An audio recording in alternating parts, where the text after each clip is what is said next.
Hey guys, welcome back to the Jessica Jones After Show on AFTERBUZZ TV. We're going to dig into episodes 4 through 6 today, A.K.A. God Help the Hobo, A.K.A. The Octopus, and A.K.A. FaceTime. Let's get started. You're tuning into the destination for TV super fan discussion, AFTERBUZZ TV. And now, let the buzz begin. Oh my god, twists! Such twists! Love Called them it twists. last week or last Sunday. Did you? I said that one of her family is That's still true. alive. That's Yeah. true. All right. I Hey thought guys. I thought it was the brother.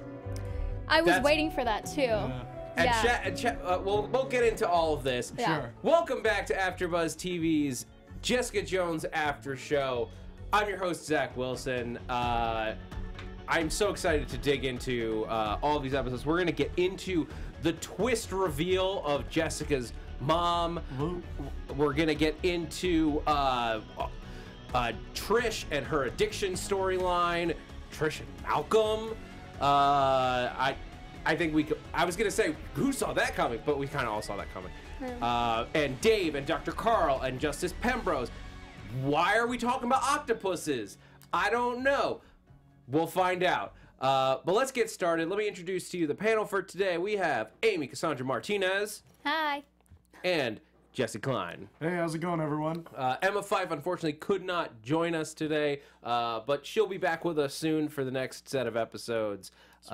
As we always say, if you are with us live in the chat, first of all, thank you for tuning in live. But second of all, if you've watched ahead of these episodes, don't spoil it. Don't spoil it for us. Don't spoil it for anybody else who might be watching. Even please be careful in the comments if you're watching later. Spoiler alert. No, we're not. Spoiler alert. That's the wrong alert. That's the wrong alert. Anti-spoilers, We're telling you please. not to get spoilers. There's no spoilers past episode 6. We're going to dig through these episodes, but we haven't seen 7 or on, and some of our viewers may not. So please be respectful. What did you guys think of this set of episodes? I love them way more than the last 3, honestly. Yeah? Yeah. I thought for they were. sure. I thought they were interesting. There were some parts I really liked. There were some parts I didn't like as much, or at least I don't know if they were earned. The whole Trish thing, I feel like is missing. I feel like something got edited out and is missing just a single beat from it. Interesting. I feel like if we had had a moment where Trish kind of had talked about feeling weak and like needing something to like make her feel strong, and then we started seeing her use the inhaler that was being used by Simpson, it would have all worked. But it just kind of went from her she just went straight to using that inhaler. And I feel like it was missing like one beat of her like just feeling weak, basically, and needing something for an edge. Got it. So for you, because I guess like her plot line is really tied to she's been looking for fulfillment this season. Yeah. And you needed a little bit more of the danger aspect. Well, just I think and I get that the inciting incident is the last 2 seasons, but something to push her over that edge. Do you think use the death? inhaler. You don't think the death of Simpson was that thing I mean, it could have been, but I don't think we saw that moment. for her? You don't. yeah. We didn't see her internalize that. Yeah, and I would have liked to have seen that. Or maybe even dealing with Max, where she was just having to, of course, when she talked to her mom, she had to go back to her past, and then talking to Max as well. Yeah. Maybe she kind of wanted to keep up with Jessica in a different way and do something more for herself. Because, when they both confronted Max and Jessica punched through the car, maybe she wanted to do something more. And of course, with her career, she hasn't been able to get past that certain point. Yeah. So, I don't know. Yeah. She is still the daytime talk show Yeah. host, and she's just sort of stuck in there. I thought it was a very powerful moment for like just Trish and her arc. Once they get through the proposal, where you find out Griffin's not A bad guy. a bad guy. We all were like ready to Yeah. pounce on him. Like, oh man, who's he work for? Is he feeling like he's gonna like kill somebody? She's here. Hold He on. was just trying to set up an epically cute proposal. I don't know. I think calling all of your friends and family over for a proposal is unfair. I actually am sort of on your side there. I think Yeah. it was very cute. Here's the thing. That is a very great proposal if you have like already basically decided between the two of you. If you've said that like, yeah, I think we should probably get married, but like you haven't like officially asked the question. You're like, okay, it's really just a matter of I have to ask. So I did this big thing. Ask, not just say, I want you to marry me, kind of a thing. I was kind of waiting for him to be like, will you marry me, Trish? And nothing. I was like, this is ridiculous. But then how awkward for Trish walking into it thinking that she's going to have this amazing career opportunity and then just heartbroken. Oh, it's just Griffin. Oh, it's just a marriage proposal. That's annoying. Hey, your finger looks naked was his line. That's so stupid. I couldn't decide if that was good stupid or bad stupid. I think it was pretty bad stupid. Well, and then calling for Jessica, Trish needs you right now. Oh my, Griffin, like, really? So then she shows up already frantic. You know. I think because he knows if he So like weird. he told everybody else what he was doing, but he Yeah. knows if he told Jess would be like, Trish, heads up. Or she'd just be like, that's dumb, I'm not going to it. Don't do it. Well, and it also felt a little bit weird because we don't know. I mean, when we started in season 2, they had already been together for a little bit. So Yeah. for us, we only catch them from when we started watching the season. So it Yeah. just felt really rushed and awkward and weird. Did you guys like Griffin? Like, Yeah. or like him, and then did you like him for Trish? It's really, I guess, two questions. I mean, I thought he was fine. I mean, he seemed like a cool dude. Like, as far as, like, he'd accepted that Trish was friends with Jess. Like, he might not have liked her, but he also didn't, like, actively make her not part of Trish's life as well, which is what, like, a jerk would do. And he seemed to be supportive of her and everything like that, which I think was a problem for Trish. It was too much. Yeah. Too clingy. Yeah, He was fine. the moment that really like that I very much heard as somebody who has like dated people in with the same career path Yeah. as myself, the idea of like I didn't want to be with him, I wanted to be him. Sure. And that as a thing that's destroying a relationship was very real world. I don't know if that happens as much outside the entertainment industry, but I've definitely seen that Yeah, I happen could see that. in a lot of real relationships. It's a tough thing, and that as a thing that Trish was like realizing, and then I have to step away from that. Well, I don't know how much of that is Trish. That's the problem, is now she is an unreliable narrator because we don't know how much is Trish and how much is the drug speaking. Like, she said that while going through withdrawals, like, still chasing the high of the inhaler. So, like, we don't know if she turned down the proposal because she didn't like Griffin anymore, or if it was because he was getting in the way of her, like, investigating this and, you know, using that inhaler and getting on buses and kicking people in the chest. Like, That's true. Although when she's talking with her mom, she's saying, like, this is just me. Like, I'm fully sober. I just don't want it. but that was a lie. We saw that she wasn't sober. Yeah, That she'd been she's- using was the inhaler. Yeah, I mean, like, not completely sober, but I believe She is her. like at any point. I do think that like a lot of this comes from a place of truth, like Yeah. whether or not she would necessarily express it this way Sure. had she been sober. But it is true, like even when she's not actively on the inhaler now, she is in an addiction path, and nothing she says can really be trusted. Well, and we've seen her lie multiple times in these episodes. She's lied to everyone, basically. Yeah. So it's kind of like we don't know what Trish is thinking right now.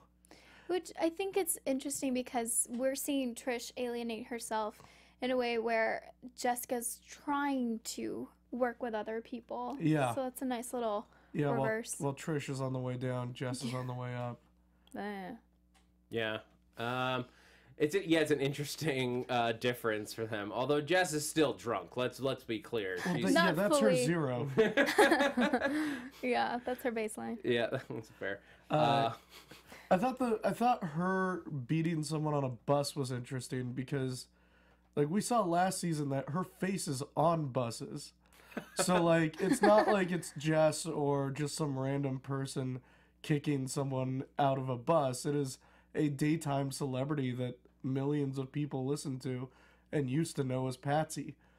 Like, I wonder if there's going to be any repercussions for her for that, because, like, she is a celebrity. I mean, last year, she was just like, somebody approached her and put his hand on her. Yeah. And she got slapped with an assault charge. Exactly, yeah. Which, like, in that case, like, any good lawyer can argue, like, he shouldn't have put his hands on her and she has the right to defend herself. Yeah.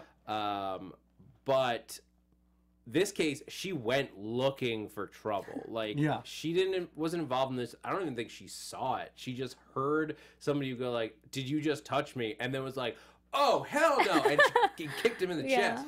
Out of a bus. Yeah, so we don't even, like, and as far as we're concerned, the audience, we don't know what really happened. It's possible he slid on the bus. It's possible he was touching her. Yeah. But it's irrelevant Yeah. because Trish didn't know. She's like getting ready to pounce. She chased a dude because she saw a bulge in the back of his pants. She thought it was a gun, and it turned out it was the power of positive thinking. Good for that guy. It's important to get that paperback. reading in there. Kind of better himself. He also held that really funny. Like, he held that, like, up in front of him, like, see what I'm reading? And then we see her with a machine gun of some sort. Yeah, she is armed. Yeah. She got like she went to like a Frank Castle like garage sale. Yeah. It was just like, can I like load up with a And then a super weird. taser. Yeah. Like, oh yeah, like that's a taser that could take down Jess. Yeah. What an interesting arc she had these 3 episodes. I feel like we're like 1 or 2 episodes away from like really seeing the full picture of her. All we need is a yellow jumpsuit and Yes. a black mask, and That's- we'll be good to go. That's what we're waiting So for. maybe some blue boots. Yeah. And then I'm ready Jess for in the it. jewel costume. I am really interested. I'm so curious if they're going to try to go a Hellcat story with her, do a Hellcat story with her. Like, they're obviously pushing her towards crime fighting and all that, but I don't know how Hellcat's like story, especially connected to her powers, are so supernatural based. Well, Hellcat's most recent incarnation, yeah.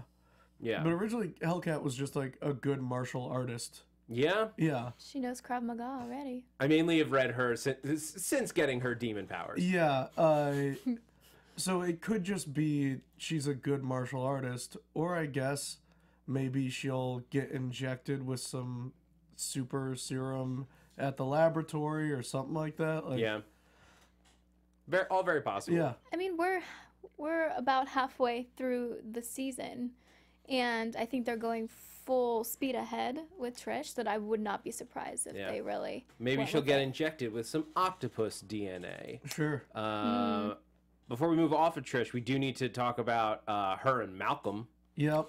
Bam, bam.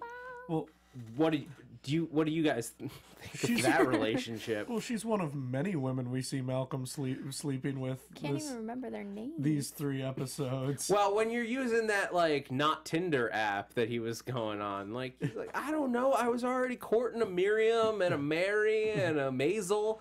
You're Yeah. one of them. I mean, I never picked up that Malcolm had a thing for Trish. I never picked that up until Jessica said that. Oh, I had picked it up a little bit before that. It was Yeah. never there like last season or anything like Yeah. that. But he also wasn't sober last season. But they've slowly started to bond, and I've noticed that. especially because she trusted him when going to see Max, and That's she said true. like, "Don't tell Jessica." So they had that kind of special bond. But I feel bad for Malcolm because I don't know exactly what Trish's motives were. Like if she just wanted to, get it on with someone, or what exactly. I think she would have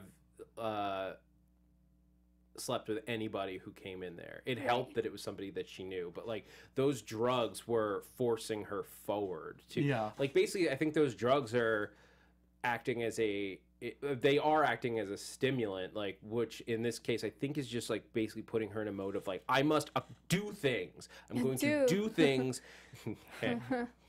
Grow up, You're Amy. welcome. Thank you.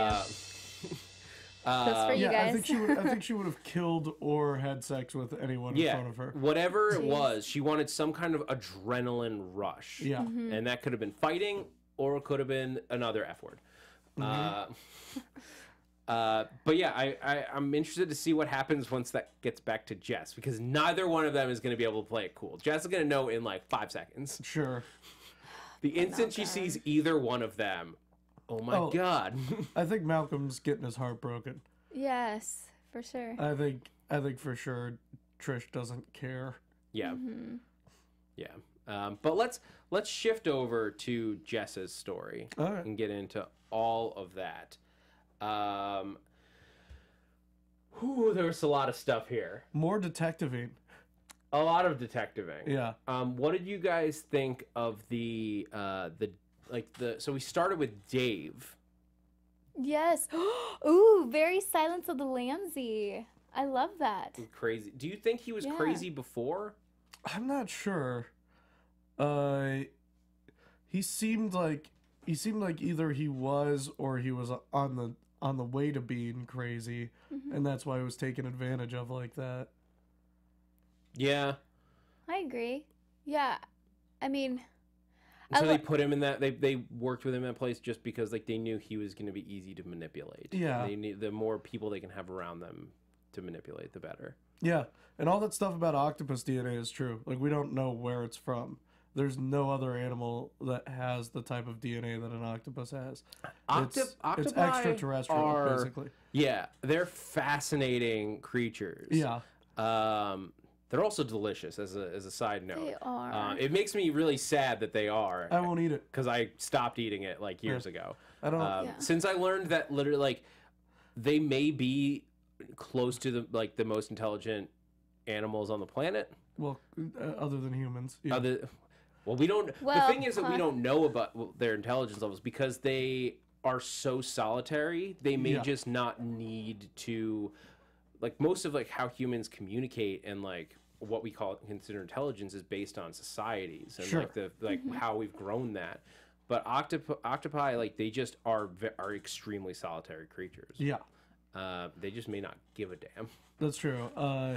But yeah, that's why I don't eat octopus, because they're intelligent enough to recognize themselves in a mirror. And that's they have my test whether or not I want to eat something. They also have been shown to have creativity. Yep. Oh, they definitely do that. Which is like they've shown them like rearranging rocks outside of their caves that they've like studied, and there's no purpose to it. It's literally they're just like coloring. Yeah, they're basically coloring the outside of their cave. They're organizing their garden. Okay.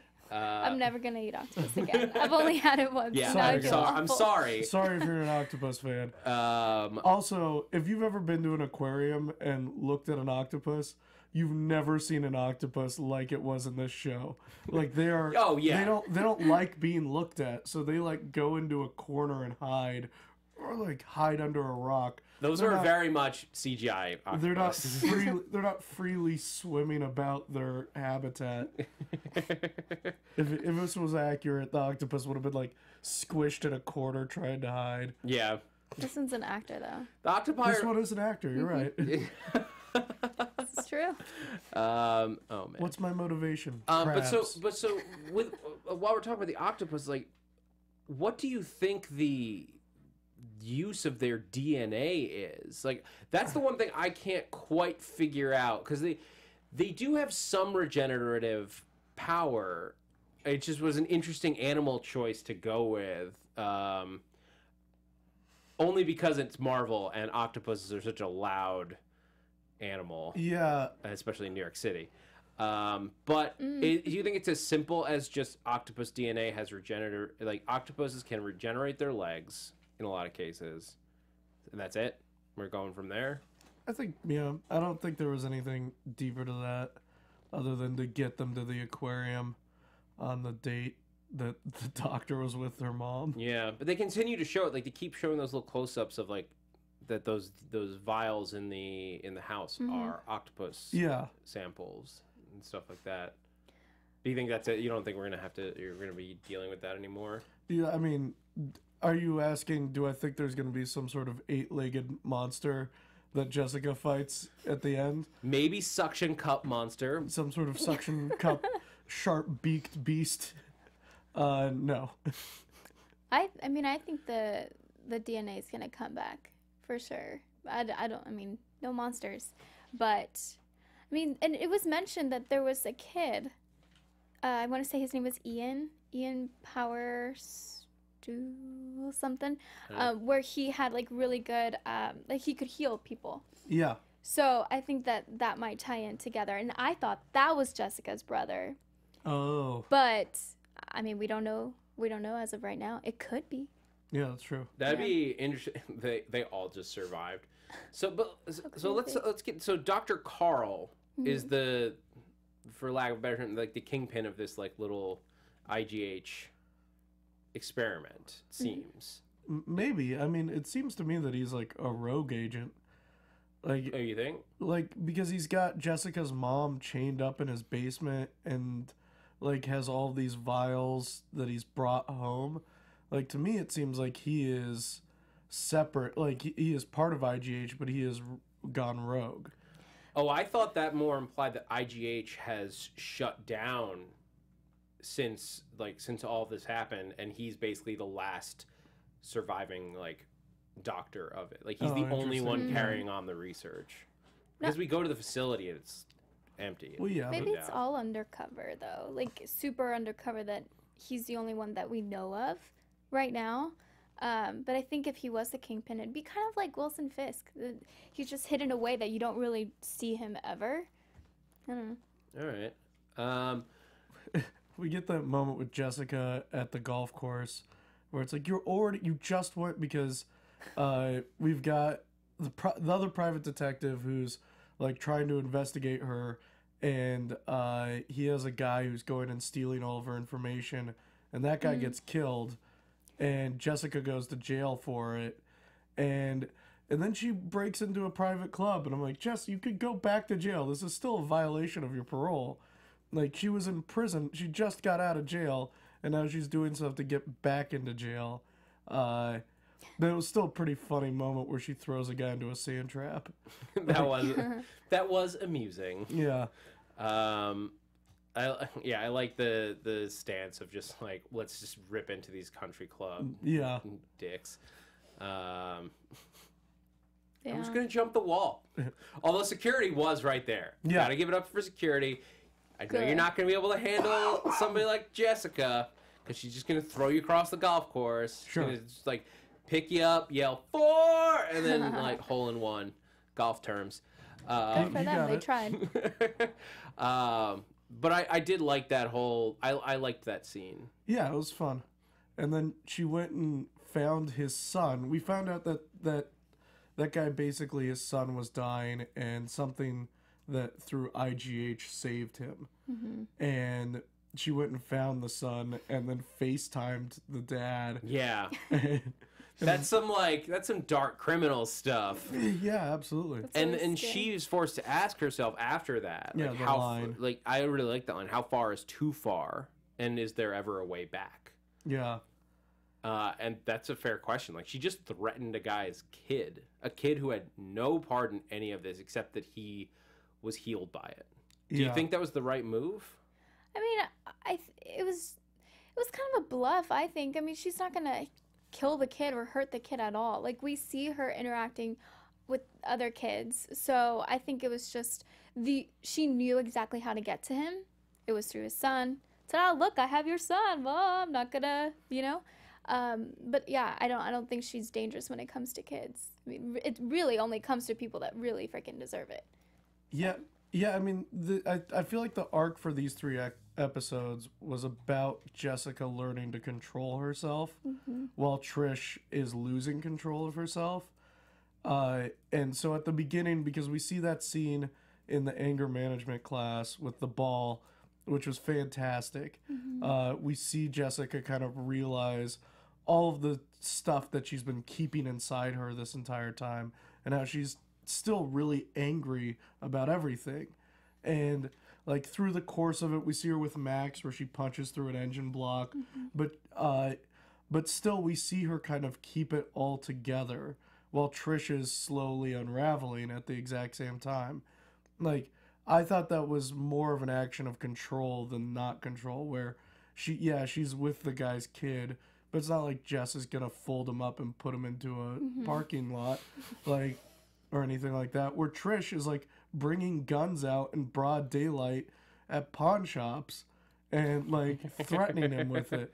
Like, Trish is completely off the rails while Jess is gaining more and more control. Yeah. Jess seems like she practically has her life together. I mean, at least as much as Jess can. Yeah. Well, look, the bar is like low for Jess. But by her standards, her life's going decently well right now. Well, and she got out of jail. Yeah. Yay. She didn't kill the guy that everyone thought she killed. Yeah. She's even spending some time with Oscar. Yeah. That's Yeah, that I just smacked my leg into the table. And it hurts a little bit. She's got a painter boyfriend. She's got a painter boyfriend. That was so Colorful. he rejects her the first time. Yeah. When he's just like, let's have a drink. And she gets 2 drinks in and is like, just goes right for his pants. Yeah. Which was, I guess, a natural reaction. He was like, what are you doing? Like, just 20 minutes ago, you hated me. Yeah. Well, 20 minutes ago, he was going to evict her. Yeah. And now he's not. Yeah. Things change. Do you guys see him getting in a position where he's going to get hurt? I mean, he's definitely not in a safe position. He's hooking up with Jess. It was a unfortunate thing. Like, I get what he was doing with the paint lines like around her, but he just happened to use purple. Oh yeah. It's like, Oh yeah. Like, don't use that color, dude. Don't use that color. Any color but purple. That was an interesting twist because I remember seeing that shot where she rips open the brown paper on the painting in the trailers, and I thought that it was gonna I thought that was like a Kilgrave thing that he had like planted and had drawn, because the style is very reminiscent of like the style of the comics. Yeah. And the purple is just, it all felt like Purple Man stuff, but it turns out it was just the nice painter upstairs. Yeah. I feel like the kid is going to be the one who's in danger. I don't know if I don't think the kid's going to die, but I feel like third act climax, there's going to be a situation where whatever the main villain, we still don't really know who the bad guy is in this series. Well, especially by the end of episode 6. Yeah. Like, we thought we did. We thought we knew. And then in one fell swoop, they're just like, twist, and also, is this the bad guy? Yeah. We still don't know who the bad guy is, and so like I'm not sure where the threat is. Like we're saying, like Jess is right now pretty good. Like nothing. Like she's at least got 2 jobs that she's working on. Her mom's back from the dead. Like emotionally, probably really screwed up. Let's be honest. Emotionally, not great. But everything else, I mean, okay. Doing okay. Yeah. Which is scary, because that means it's time for something to get screwed up. Yeah, well, so let's track her mom's story as much as we can at this point. Like, speculate at least. So, car crash. Okay, yeah. Mom goes to the hospital. Yeah. Mom and Jess both theoretically die on the hospital table. They get sent to IGH. They're both brought back. Why is Jess raised as an orphan and put up for adoption if her mom survived? Because they were not done testing on the mom. Or maybe they just like isolating their patients. Like octopus. Yeah. Yeah, so they can control them in a certain way, not mind control, but control them. Do you think maybe her mom is too violent. Like we've it seen, looks like, so we're being presented with the fact that she is a killer or has been used as a killer. Maybe she's just not safe. Yeah, I mean, it looks like that scene with the mom and the piano, which was a great scene with the woman coming in with her baby, which now means so many more things. She comes in with the baby, and I think Jess recognized that music because that's a song that her mom used to play on the piano for her, and that's why that scene was even more crazy when the woman came in with her baby and was like, your music really soothes my baby, and we see her tear apart a piano like it was made out of balsa wood. It's fantastic. So oh, and she just like is like, well, gotta get rid of this bonfire. But yeah, it looks like the mom is, number one, stronger than Jess, and number two, more out of control. And she doesn't really have any effect after killing people. I mean, we saw her kill Price Chang's, like, sender messenger person, and she was like, okay. Yeah. Done. But I guess she's seeing it as protecting herself and her daughter at this point. The question is just, what are they trying to keep from Jess? Yeah. And why hasn't she approached Jess in the last few years? Like, we saw her interact with Jess. Like, Jess talked to her at a bar. That would have been a good time to say, like, oh, by the way, I'm your mom. And instead it ended with them fighting in the street. Yeah. What is... And I guess her face has had to change significantly for Jess not to recognize her. Like, do you think we're dealing with, like, I did plastic surgery, so I was unrecognizable plot line? No, I mean, honestly, like, you know, if you've lived your entire life thinking your mom is dead, and then 30 years later, like, that's a long time to forget a face. And also, if your expectation is that you're never going to see her again, like your brain will compensate for that and be like, oh, this is probably not my mom. Like, there's no possible way that could be my mom. Yeah. Do you think we go that's back, depressing. open up that box in her office, and it's empty? I feel like there's something in there for it to have weight, but Yeah, it's probably just at more fake ashes. other people's, Yeah. Yeah. I'm so curious how that all went down. So so weird. yeah, and then on top of that, Dr. Carl and Mama Jones. Yeah. I don't know what her first name is. Yeah. Elite. Wait, I'll get back to you. But her Alyssa. she's in a relationship Yeah. with Dr. Carl. Or at least a kissing relationship. Yeah. Some kind of relation. Like they're not just friendly. He knocks her out with a syringe pretty quickly after he kisses her. It's fair. It's a fair point. That was after she was at the aquarium, Yeah. right? So maybe that was just his way of like, girl, calm down. Yeah. I mean, Yeah. and like I didn't get the sense once she woke up restrained. I didn't get the sense that she was restrained permanently. It was more I know when you come out of this, you're going gonna to be angry. instinctively be angry, and I need to control that one outburst until you see where you are and like that it's gonna be okay. It's Yeah. like the Hulk, you know. It's like, come here, sweet boy, kind of a thing where you just gotta bring him back down. Yeah, maybe a little. I mean, we'll see. Like, it's all a question of like what are her powers connected to. Does she require regular injections to keep it up? Like, she's also scarred in the back, like on her head and everything, in a way that like Jess is pretty much completely healed. Yeah. Shows no signs of any trauma. She was obviously banged up enough to be dead. So whatever IGH did for her restored all of that. I mean, that looks like a burn on the back of her head. It might be that, you know, there's only so much you can do to restore tissue. Yeah. That looks like just a straight up burn. Maybe a chemical burn. Mm-hmm. Yeah. That's I mean, true. she was in the front seat, so she must have gotten more of whatever it was. Yeah. Whatever killed him. Mm-hmm. It's very possible.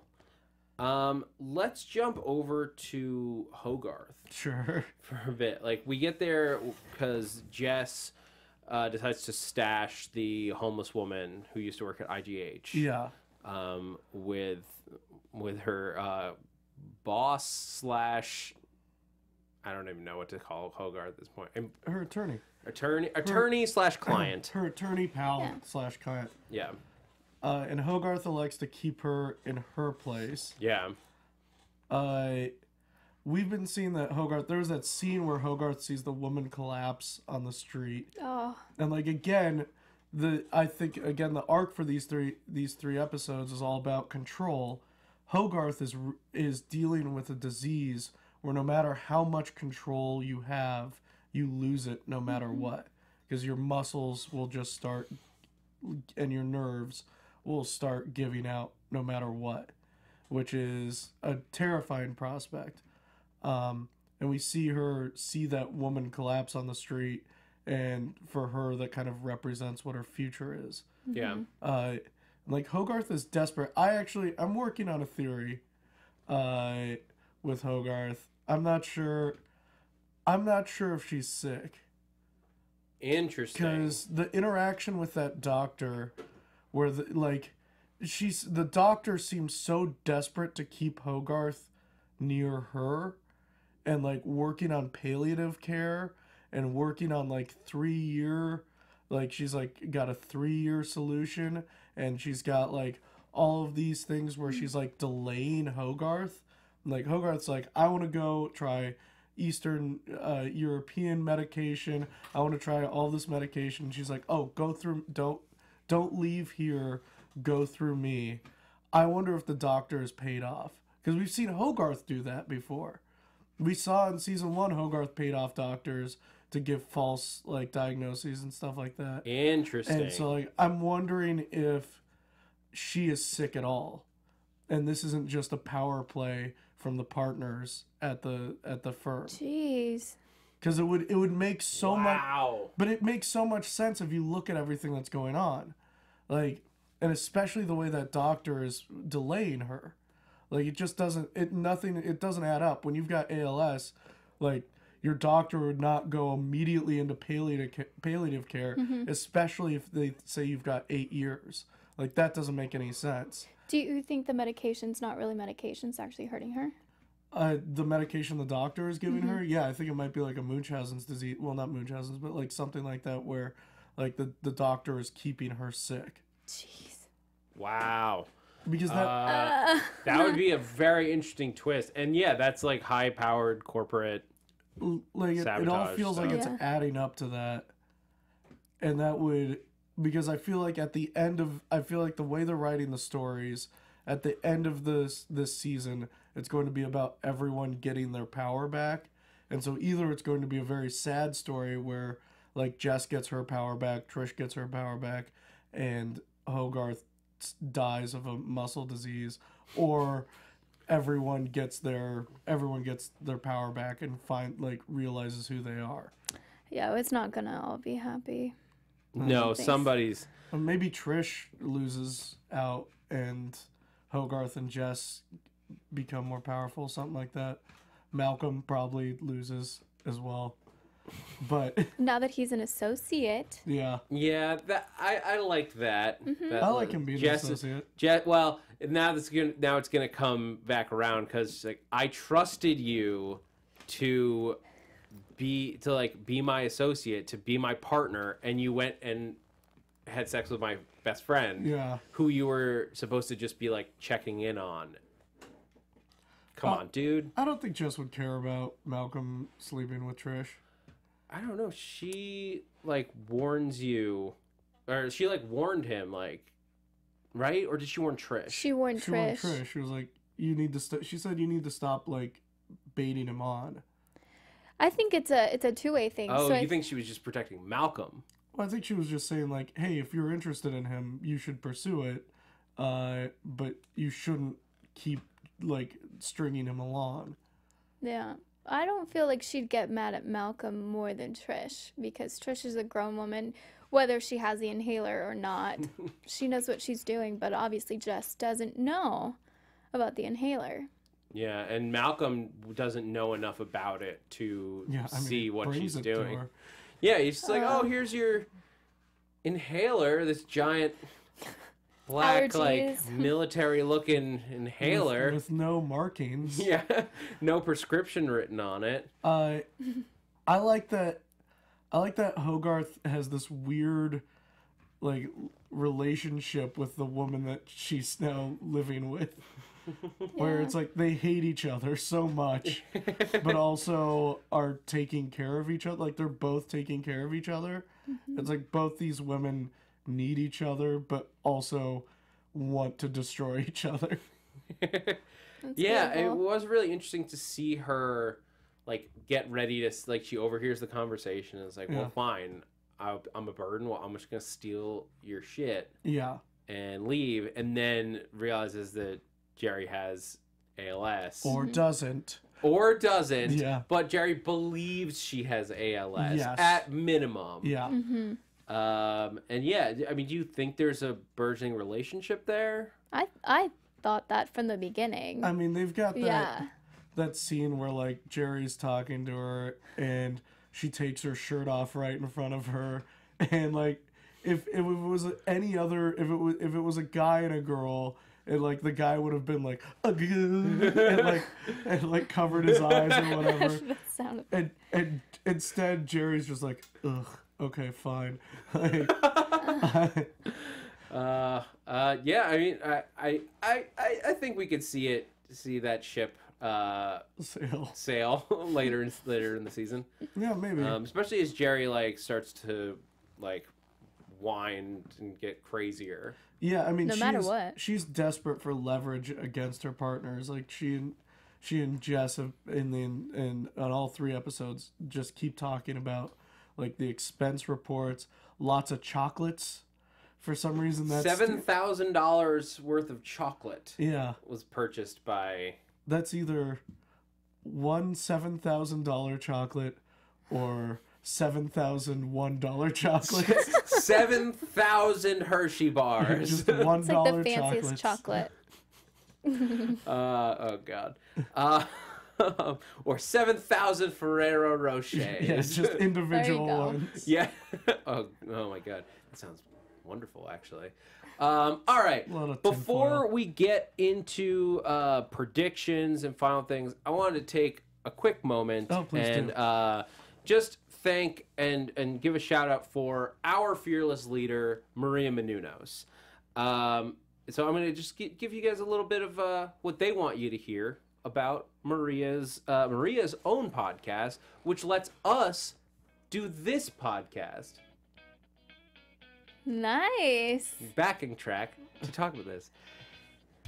Hey guys, do you want to have fun, learn, and grow in all areas of your life? For those who do, we've got a podcast for you. Conversations with Maria Menounos, the podcast edition, is hosted by our own AfterBuzz TV founder, Maria Menounos, and it comes out every Friday on iTunes. Conversations with Maria Menounos features celebrity and influencer interviews, along with secrets and tips on how to be better in all aspects of your life. I think Jess might benefit from this podcast. Oh, yeah. And Trish. And Trish, I think, right now more than Jess, surprisingly.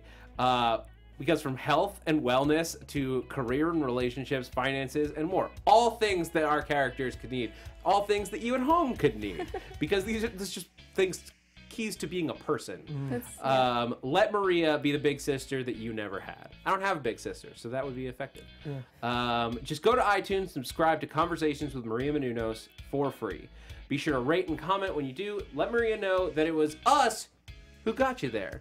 Specifically, the Jessica Jones After Show. That's right. I think they may just mean AfterBuzz TV, but make sure they know it's the Jessica Jones After Show. Yeah. But yeah, Maria is an amazing person, and as I've said before, when talking about this, and any support that you can give her supports not just her and the Conversations podcast, but all of AfterBuzz TV, as you do. So, do you guys have, before we one more time before prediction, do you guys have any favorite moments from these episodes or stuff we just didn't get to? Because obviously there's a lot, and we can only cover so much.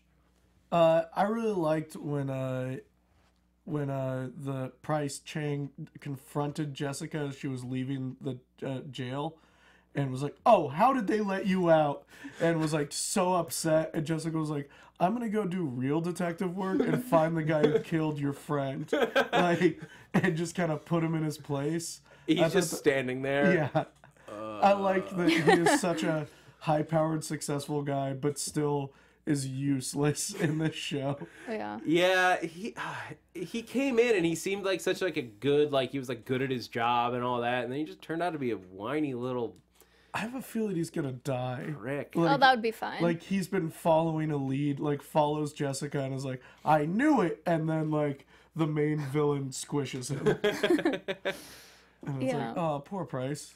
Yeah, I mean, yeah, now it's just a question of who is that main villain. Yeah. Amy, any standouts? Yes, well, I love as a whole that this season we're getting to see Jessica be much more than just a PI. Like, she's having to really go into psychology, especially when talking to Dave. It was Dave.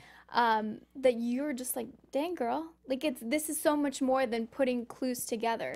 She's really going into his mind and trying to figure out what is the best way to ask a question without him, just getting crazy.